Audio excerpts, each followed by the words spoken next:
Bismillahirrahmanirrahim. In the name of Allah, the most beneficent and the merciful.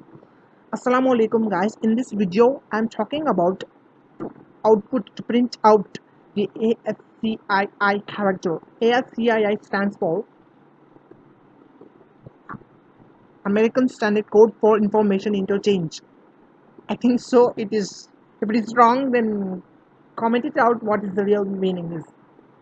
So if I wanted to print it out the ASCII table, I just wanted to use for loop for I in range.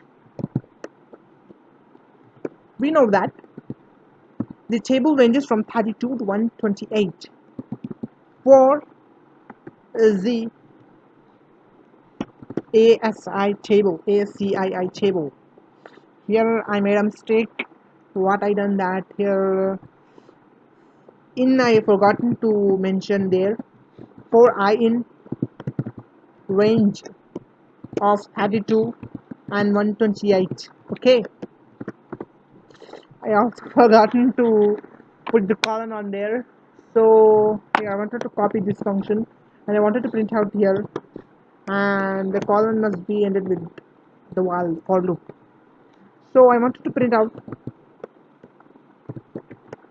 char C. Here the char CHR represents the ASCII table.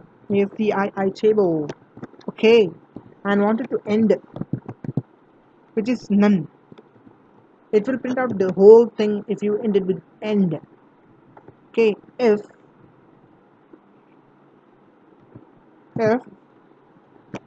I minus 1 modulus 10 equals to 0, print none. Then truly printed whole thing. Let's see. As I told, it printed everything. Every single value in the ASCII table, it has printed successfully. So here's how you printed everything of ASCII table. So thank you for watching this video. Be kind enough to share my channel, and also don't be forgotten to like the videos and also share the videos. Thank you so much for everything. Thank you for being with me. Thank you so much.